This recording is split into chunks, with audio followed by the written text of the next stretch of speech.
Olha, estou muito feliz por poder mais um ano estar aqui no acampamento Curados para Amar. Eu confesso que esse acampamento, eu tenho a alegria, né, a imensa satisfação de estar nele desde o início do meu ministério. Eu acho que esse é o sétimo ano no qual, sexto ou sétimo, se eu não me engano, no qual eu estou aqui no acampamento Curados para Amar. E eu só tenho, vou completar 10 anos de padre, né? Então, boa parte do meu ministério, eu tive a oportunidade de crescer nesse acampamento, aprender com essa unção presente nesse acampamento, aprender muito com a unção presente no livro que escreveu o Monsenhor Jonas Abib, o livro Curados para Amar, né? Tem gente que fala que esse livro é meu, não é, é do Monsenhor Jonas, o meu é o Curar-se para Ser Feliz, né? O título parecido, também de cura interior. Mas o Curados para Amar é do Monsenhor Jonas, e uma inspiração linda. O Monsenhor ali foi muito feliz e, verdadeiramente, com essa inspiração, nos revela o sentido da cura, né? A cura não existe, filho, filha, para que nós somente fiquemos mais ensimesmados, para que nós somente conquistemos bens materiais e vivamos ali o progresso financeiro ou em outras áreas. Mas a cura, a finalidade da cura é para nos capacitar a amar mais e melhor, para nos tornar livres para amar, porque quem não é livre não consegue amar. Quem é preso ao vício, ao apego, à ferida de ontem, às mágoas, não consegue amar. Se você é preso à mágoa, a mágoa se torna o seu ídolo, ou seja, ela se torna o centro da sua vida, né? O centro da sua história. Se você se prende a um vício, a sua vida gira em torno desse vício, não é? E assim sucessivamente. Então, nós estamos aqui para verdadeiramente receber essa cura, trabalhar nessa cura de Deus, para podermos amar mais e melhor. E o Padre Jonas nos ensina, no livro Curados para Amar, que o sentido, a finalidade da vida da gente é o amor. Nós fomos criados por Deus por amor e para amar. Então, todas as vezes que a gente consegue alcançar essa cura e amar mais e melhor, a gente se realiza, a gente se torna mais feliz.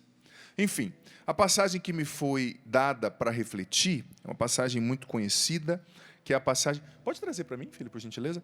Que é a passagem do filho pródigo. Pega a sua Bíblia, Lucas 15, capítulo 15, né? Opa, pode colocar. Lucas, capítulo 15, versículo 11, obrigado, até o 32. Lucas, capítulo 15, versículo do 11 até o 32, é uma passagem muito conhecida, né? A passagem do filho pródigo, com certeza você já ouviu. E se você não a ouviu, é uma passagem muito especial, que, no meu ponto de vista, é uma das parábolas mais bonitas de todo o Novo Testamento, né? Porque Jesus está ensinando ali como Deus funciona, como o Pai funciona. E olha só a transformação na concepção daquele povo. No Antigo Testamento, eles acreditavam que Deus era o Senhor dos exércitos, poderoso, um Deus ciumento, um Deus que você nem poderia olhar para ele. Se um ser humano olhasse para Deus, visse Deus, ele morria na hora. Tão grande era a glória, tão grande era o pavor que vinha da Shekinah, da presença de Deus. E de repente, Jesus se encarna, Jesus nasce, Deus ali se faz pessoa, se faz homem, e começa a ensinar que Deus não é somente esse Deus lá nas alturas, que Deus não é somente esse Deus poderoso, temível, aterrador, poderoso nas batalhas, Senhor dos exércitos, um Deus que você não pode do qual você não pode se aproximar, um Deus que inspira medo. Não. Jesus vem revelar que Deus é Pai. E não qualquer Pai, que Deus é um Pai bom, que Deus é um Pai misericordioso, que Deus é um Pai que perdoa, que Deus é um Pai que não desiste dos seus filhos. Claro, é um Pai justo. No dia do juízo, se nós não andarmos na linha, né? Como a gente brinca, a chapa vai ferver para o nosso lado, sim. Mas antes, acima de tudo, Deus é um Pai bom, é um Pai misericordioso. E antes até de ler essa passagem, eu quero fazer essa explicação. Eu escrevi 7 livros. Desses 7, 5,5 eu atribuo são de cura interior. Então eu tenho estudado muito esse assunto, me desdobrado, né, sobre isso, e eu percebo o seguinte, que o que mais o inimigo quer, que o que mais o pecado faz, que o que mais as nossas feridas trabalham para fazer, é desestabilizar em nós, bagunçar em nós, a compreensão da nossa filiação divina. Nós somos filhos no Filho que é Jesus. Mas as feridas emocionais, psicológicas, espirituais, relacionais, elas vêm justamente para desestabilizar essa compreensão dentro de nós, de filiação, de que nós somos filhos. Porque afetada em nós a certeza da filiação divina, a consciência da nossa altíssima dignidade de filho e filha de Deus, nós somos presa fácil para a depressão, para a tristeza, para a ansiedade, para a morte, para o desânimo. Quem não se percebe filho, entende que não tem ninguém por si, se sente só. Quem não se percebe filha, não tem ânimo para levantar da cama cada dia e lutar. Quem não se percebe filho, filha, se sente só diante das labutas, diante das perdas, diante dos problemas. Por isso que sempre quando eu estou pregando, eu gosto muito, desde o início do meu ministério, de chamar quem me ouve de filho e de filha. Claro, eu sou padre, né? E padre é pai, eu tenho consciência da minha função, da minha missão também, que exerce uma paternidade muito bonita, né? Pastoral, como sacerdote. Mas eu tenho consciência também que eu estou falando com filhos de Deus, com filhas de Deus, e filhos preciosos, filhos amados, filhos especiais. Olha, filho, filha, eu não sei o que você está vivendo hoje. Talvez você esteja esgotado por tantos fardos. Essa sobrecarga emocional, essa sobrecarga psicológica. Talvez hoje você esteja tão sofrido, tão sofrida, que só Deus sabe. Talvez hoje você esteja triste porque você perdeu alguém que você amava para o Covid-19. Talvez você esteja doente aí se recuperando do Covid. Talvez você esteja, mais uma vez, se debatendo diante de um vício, no qual você recaiu novamente. Talvez você esteja triste porque você não conseguiu ainda vencer a depressão, a insônia, a ansiedade, o medo. Talvez você descobriu uma traição por parte do seu esposo, da sua esposa, e isso desestabilizou você.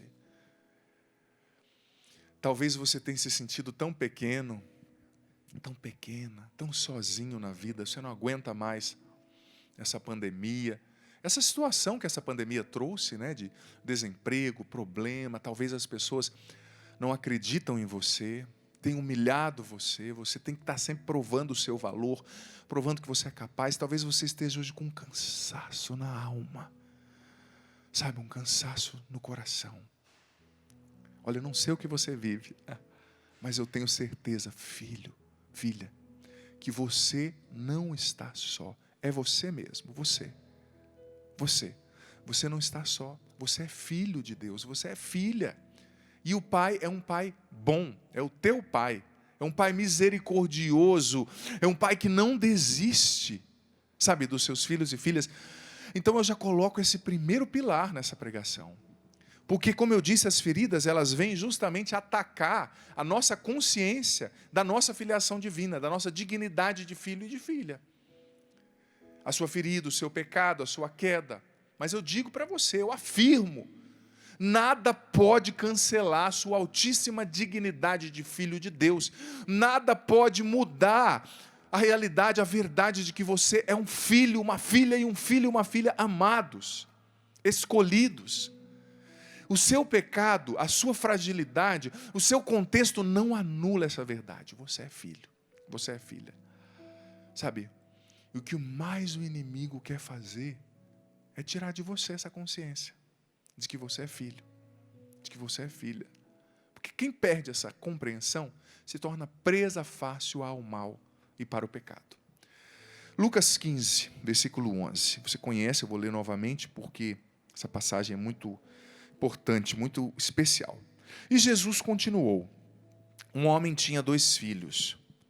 O filho mais novo disse ao pai: Pai, dá-me a parte da herança que me cabe. E o pai dividiu os bens entre eles. Poucos dias depois, o filho mais novo juntou o que era seu e partiu para um lugar distante. E ali esbanjou tudo numa vida desenfreada.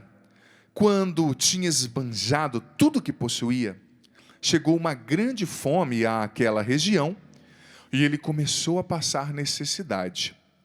Então foi pedir trabalho a um homem do lugar que o mandou para o seu sítio cuidar dos porcos.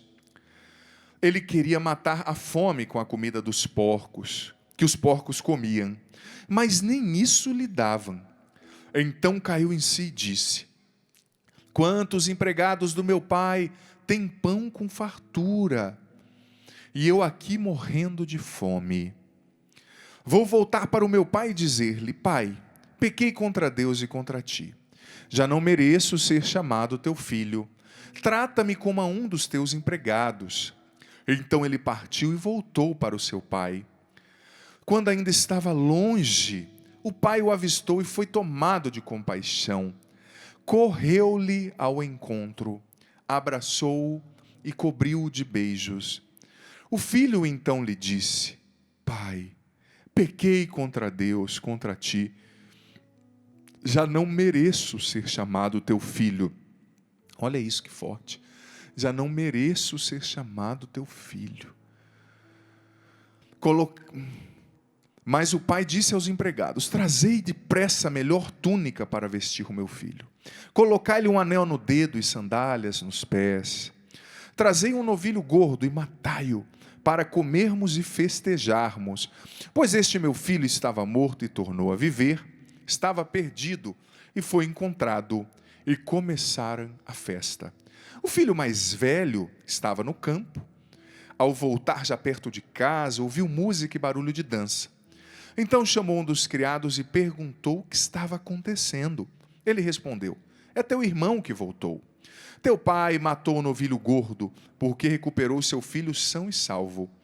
Mas ele ficou com raiva e não queria entrar. O pai, saindo, insistiu com ele. Ele, porém, respondeu ao pai: Eu trabalho para ti há tantos anos, jamais desobedeci qualquer ordem tua, e nunca me deste um cabrito para eu festejar com meus amigos.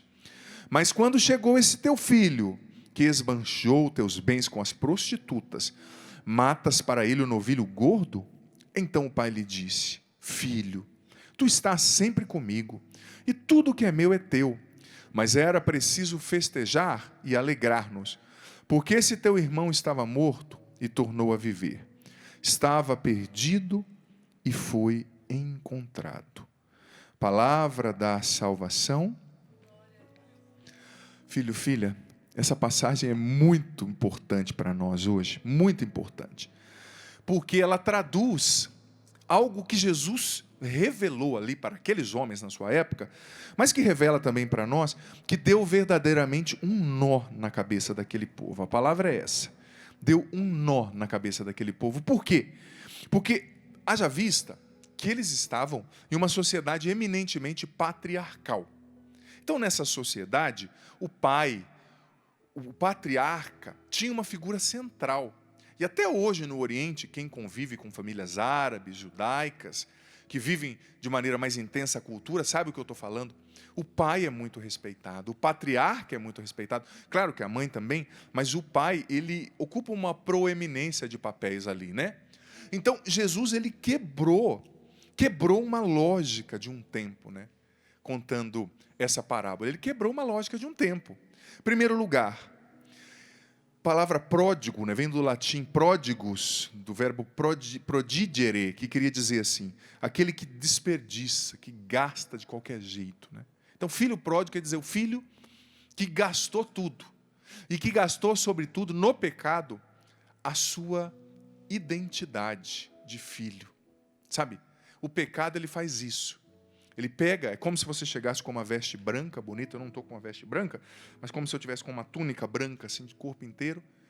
representa a minha dignidade, eu pegasse e rolasse na lama, né? O pecado, ele mancha a nossa identidade, mas ele não cancela a verdade que nós somos filhos e filhas. As feridas mancham a nossa dignidade, mas não cancela, sabe? Então, quando a gente busca esse processo de cura interior, Deus nos dá vestes novas. Deus restitui a nossa dignidade de filho e de filha. Então, veja bem, vamos entender com essa passagem. Eu tinha até preparado muito mais coisas falando sobre o perdão. E dicas de passagem, eu estou usando o livro do Dr. Fred Luskin, que é da Universidade de Stanford, nos Estados Unidos, que se chama O Poder do Perdão. E esse livro é muito bom. Vou usar, se eu não usar agora tanto na pregação, eu vou usar mais na homilia à tarde, na missa de encerramento. No meu ponto de vista, é a melhor literatura que existe no mundo sobre o perdão. O Dr. Fred Luskin, por muitos anos, ele fez conferências, cursos chamados O Poder do Perdão, provando cientificamente, na Universidade de Stanford, né, lá nos Estados Unidos, a importância de perdoar, os benefícios para a saúde, como lidar com isso. Então, eu preparei um conteúdo bem interessante com relação a isso. Se o padre não conseguir discorrer tudo sobre esse conteúdo agora, eu introduzo e na missa à tarde eu concluo, né? Então, vamos entender primeiro, antes até de falar sobre a realidade do perdão, que esse filho pródigo, ele recebeu o perdão, né? Um perdão fortíssimo, foi acolhido de novo em casa, mas ele também teve que trabalhar no percurso de perdoar-se a si mesmo, né? E ali o irmão dele, como um elemento externo, teve que trabalhar em si mesmo o perdão para o seu irmão, né? Que voltava depois de ter desperdiçado todos os bens. Então, eu quero trabalhar hoje, como eu disse, não sei se vou fazer todo na pregação, a tríplice dimensão do perdão. Perdão para consigo, perdão para com o outro e perdão para com Deus. Se não concluir agora, concluo à tarde. Enfim, mas antes disso, eu quero aprofundar nessa passagem bíblica que nós acabamos de ler, para a gente entender o sentido do que Jesus estava revelando.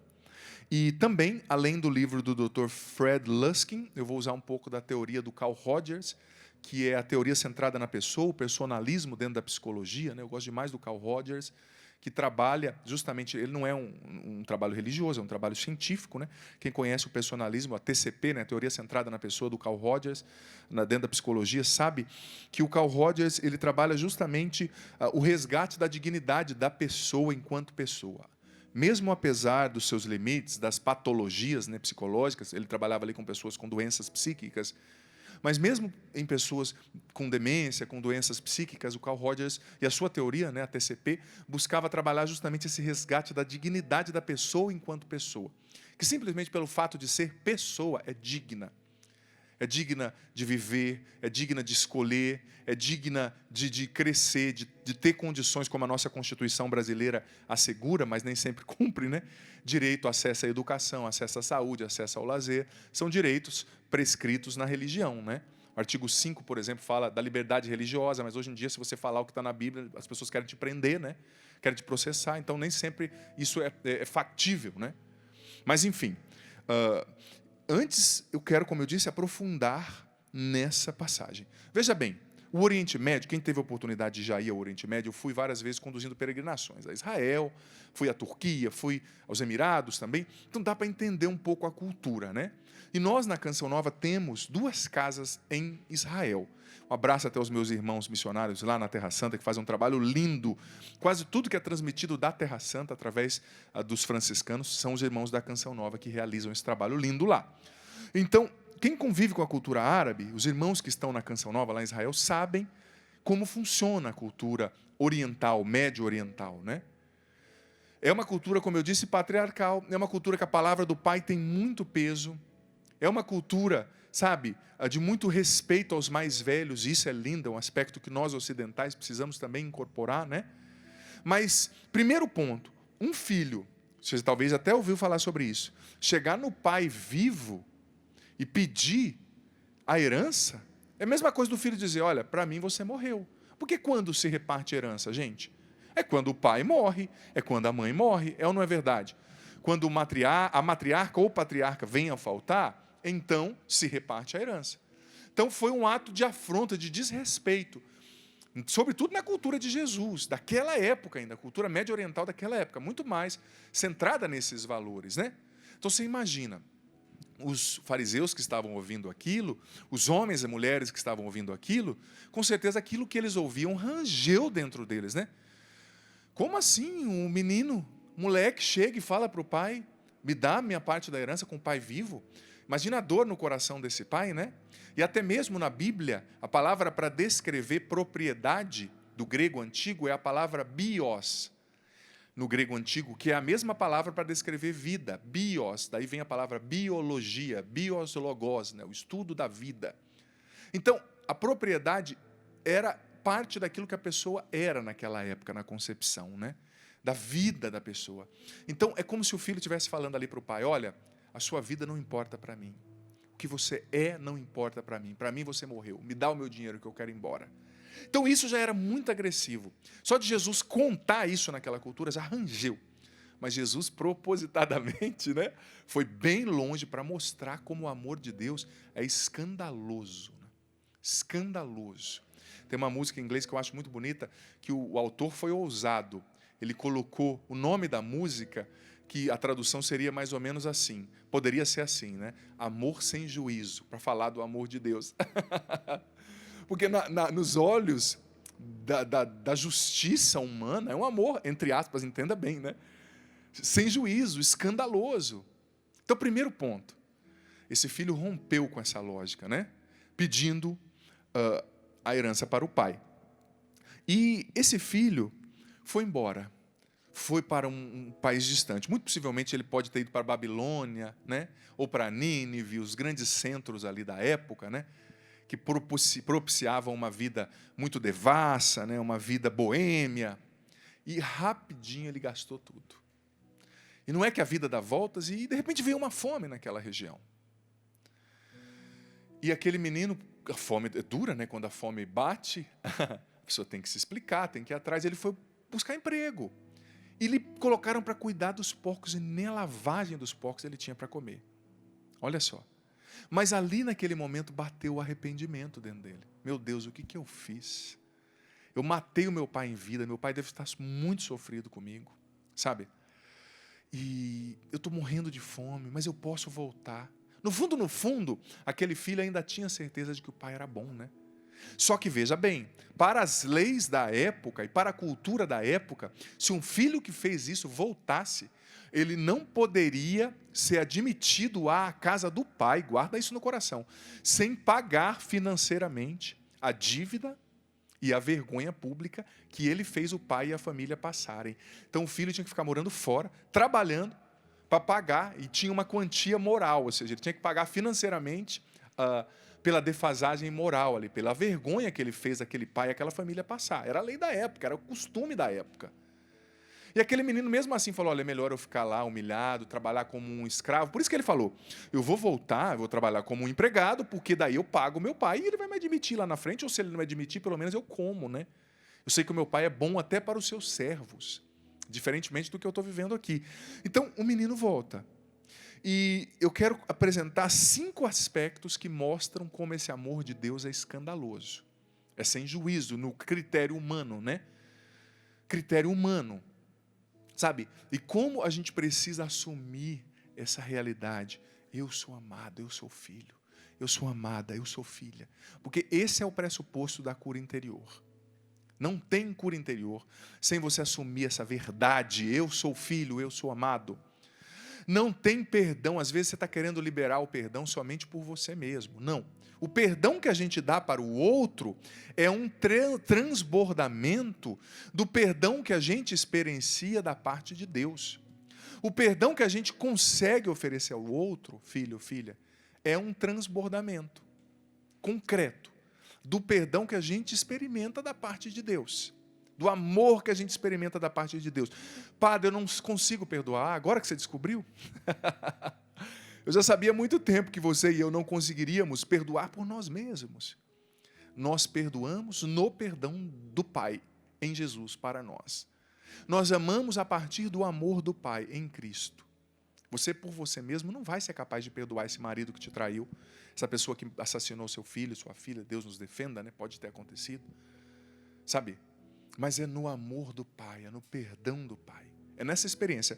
Então, em primeiro lugar, o filho são 5 aspectos muito interessantes para a gente entender a cultura da época e entender a quebra de paradigmas que Jesus estava propondo. Quando o filho volta, o pai se adianta e sai correndo na direção do filho. E ontem eu estava estudando isso, eu achei muito interessante. Você sabia que na cultura greco-romana, ali onde Jesus, no Império Romano todo, se tinha a cultura greco-romana, né? E na cultura médio-oriental, sair correndo era um sinal. Olha só que coisa. Um patriarca, alguém, pai de família, sair correndo assim na rua, era um sinal de baixa autoestima, era um sinal de baixa classe, era a pessoa estar se rebaixando. Por quê? Os senhores, os pais, eles andavam, pode abrir aí para mim a imagem, andavam sempre assim, ó, aquela coisa, devagarzinho, na classe. Tem gente que anda na classe, né? Você já viu? Até as modelos que colocam os livros na cabeça, né? Para equilibrar, mas o pai de família andava na classe. Primeiro paradigma que Jesus já está quebrando ao contar essa passagem. O homem, senhor, já um velho, um pai velho, de filhos adultos, né? Não era novinho, sai correndo como um adolescente, de forma pueril. Ele não está nem aí para o que os outros estão pensando. Para ele, o importante é abraçar o filho. Para ele, o importante é levantar o filho caído. Para ele, o importante é restituir a dignidade do filho. Eu não sei, talvez hoje você esteja caído. Caído por essa mágoa que está te corroendo, né, filho? Filha. Caído porque mais uma vez você fez o que não devia ter feito. Você acessou o que não devia na internet. Mas Deus, Ele não espera, Ele corre até você. Porque Ele quer te salvar, porque Ele quer te curar, porque Ele quer que você seja feliz. E veja bem, Deus quer te curar, porque se você não for curado, você não vai suportar, entre aspas, o peso das bênçãos que Ele tem preparadas para você. Se você não vive um processo de cura da sua história, a partir do amor do Pai, se você não vive um processo de cura das feridas profundas, das mágoas, da culpa, da rejeição, da inferioridade, do medo, a partir de uma experiência pessoal de filiação, de amor do Pai, você não vai ser capaz de lidar com as bênçãos que Ele tem preparadas para você. Por exemplo, você moça que tem vontade de casar, se você não deixar Deus te curar antes de casar, você vai levar suas feridas para dentro do seu casamento e você vai acabar implodindo o seu casamento. Porque você vai ser aquela pessoa ferida, amarga. Você vai repetir nos seus filhos os erros dos seus pais. O filho que não cura a história com os próprios pais, inevitavelmente repete nos próprios filhos os erros cometidos pelos pais na vida dela, sabe? Então Deus, o Pai corre até você, filho, filha, porque Ele quer te curar para que você seja capaz, olha só, a palavra é essa, capaz de suportar, de lidar com o peso da bênção que Ele tem para você. Porque veja bem, para lidar com o sucesso, com o êxito, a gente tem que estar pronto. Existe um peso também no êxito e no sucesso. Peso positivo, mas existe. E se você não cura a sua história, você vai conquistar o marido, a esposa, o casamento que você está pedindo para Deus, mas você mesmo vai estragar tudo. Se você não investe na cura das suas feridas, você vai até se tornar um sacerdote, um médico, um juiz, mas você, em virtude da sua ferida, vai ficar preso em picuinhas. E é tão triste, porque a ferida que a gente não cura, repito isso, se torna um ídolo dentro de nós. A gente começa a adorar aquela ferida aberta, como aquele cachorro que lambe as feridinhas nas patinhas, né? Eu gosto dessa imagem. Sabe? Quantas pessoas, a pessoa é bem-sucedida, tem filho, tem esposo, mas está lá. Ela acorda e dorme pensando na mágoa do pai. Ela acorda e dorme pensando na mágoa daquele ex-patrão. Em vez de acordar e dormir e acordar pensando em Cristo, pensando no abraço do Pai, não. Ela acorda e dorme pensando na mágoa, na ferida, na inferioridade, na raiva. O que você não cura dentro de você se torna o seu ídolo. E quanta gente adorando as próprias feridas. E eu costumo dizer, já preguei isso aqui, que o diabo se alimenta das nossas feridas não curadas. Isso é alimento para a ação do demônio. Sabe? Enfim, segunda coisa na qual que Jesus está dizendo, o jeito como o Pai ama. O Pai deu vestes novas para o filho pródigo. Vestes novas na Bíblia são um sinal de purificação, da dignidade recebida novamente. E sabe o que é peculiar, que é interessante? Ontem, estudando também a cultura da época, eu achei muito interessante. Você sabia que, na época, o pai, quem tinha as melhores roupas na casa era o pai. As melhores túnicas, porque era uma cultura, como eu disse, patriarcal. Então, muito possivelmente, eu estava lendo um autor que dizia o pai pediu para pegar a melhor túnica dele. Pega a minha melhor túnica e dá para meu filho. Porque não tinha ali. Ele tinha levado tudo que era dele embora. Os filhos não tinham as melhores roupas. Quem tinha era o pai. Era o mais velho ali. O pai deu a roupa dele para o filho que foi embora. Que gastou tudo com as prostitutas. Que o matou em vida.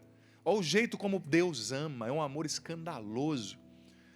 E tinha um santo, um místico, que dizia que a pior dor de quem vai para o inferno, que escolheu ir para o inferno, escolheu pecar, escolheu viver uma vida sem Deus e morreu sem Deus, é a dor de saber que mesmo lá no inferno, ainda continua trazendo dentro da alma o selo de filho de Deus, a marca de filho de Deus. É a dor de saber que mesmo no inferno, condenado, ainda continua sendo amado por Deus, mas que escolheu se excluir eternamente desse amor, não o aceitando.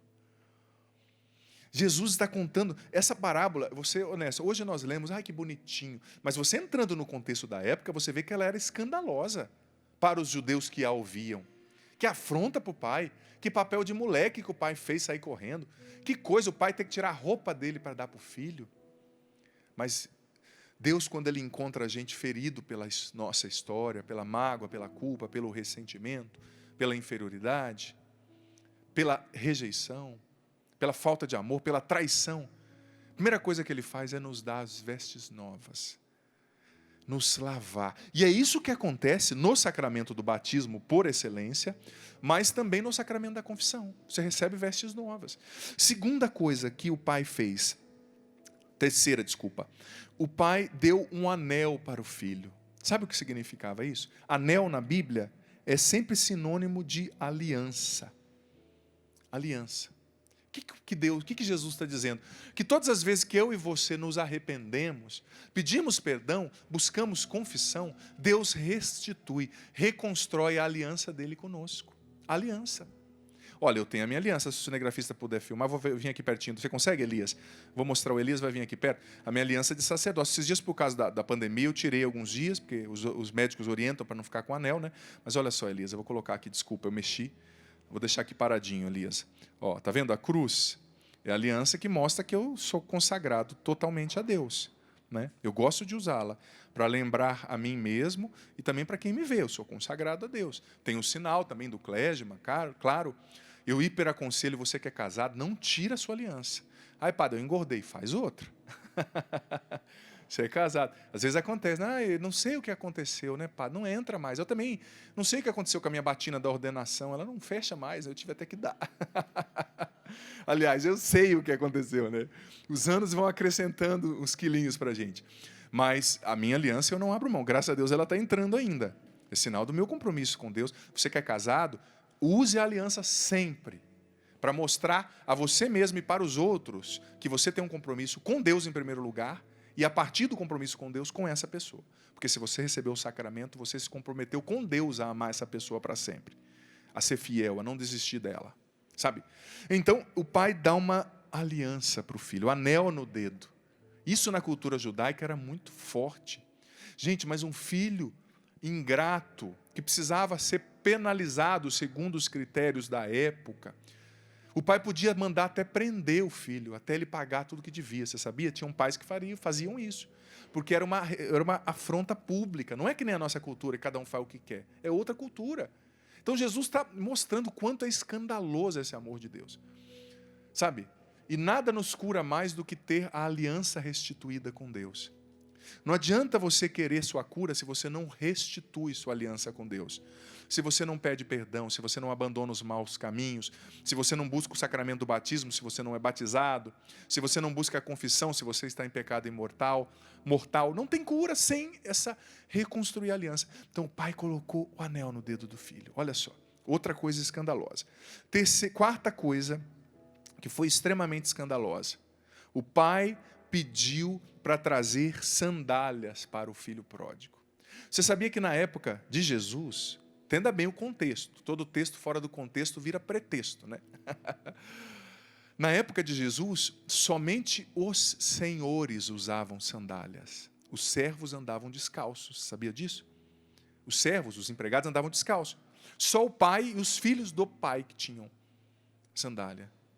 Mas antes do filho dizer, meu pai, eu pequei contra o céu, contra ti, o pai já se adianta, corre, pede para trazer as vestes novas, restitui sua dignidade. O pai reconstrói a aliança porque viu que o filho estava arrependido e queria voltar, porque se você não se arrepende e não quer voltar, Deus não vai te perdoar, não porque Ele não queira, mas porque Ele respeita a sua liberdade e você está mostrando que você não quer, não é? Então, o pai dá sandálias para o filho. Sandálias era um sinal do senhorio ali, né? Era um sinônimo de senhorio. Só o Senhor. Mas o pai já está dizendo para o filho, não, aqui em casa você usa sandália. Aqui tudo que é meu é teu. Você gastou, não importa.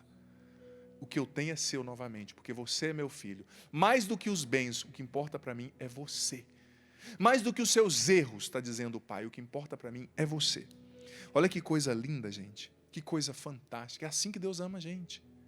E é abrindo-se a esse amor que a gente vai sendo curado. Que a gente vai, sabe, não existe cura interior. À tarde, como eu disse, eu vou trabalhar mais da ferida da mágoa, da culpa e falar do perdão. Mas não existe cura interior sem esse pressuposto essencial.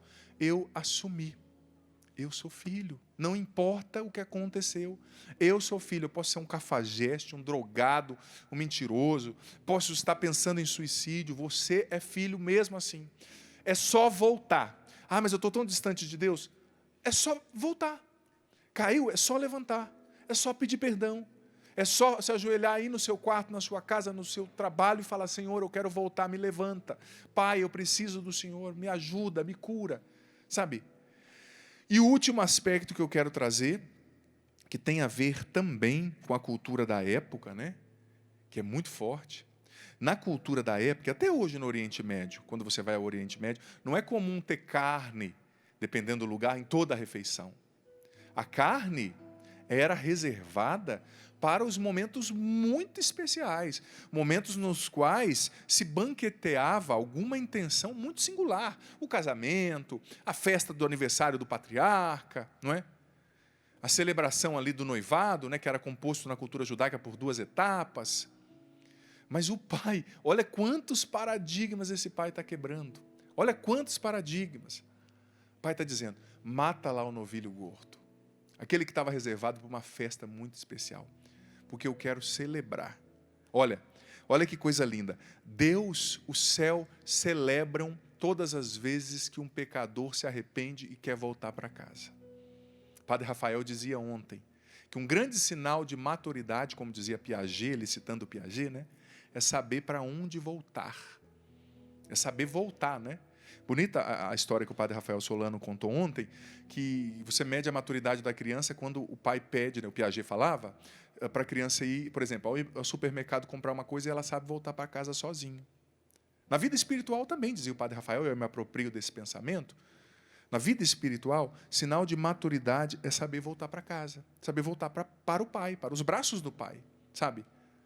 O pai está esperando você, mas esse retorno para o pai, filho, filha, tem que ser diário, tem que ser a cada dia. Cada dia você tem que se decidir voltar ao pai e falar, Senhor, me dá vestes novas. Senhor, corre até mim, eu preciso, eu estou caindo.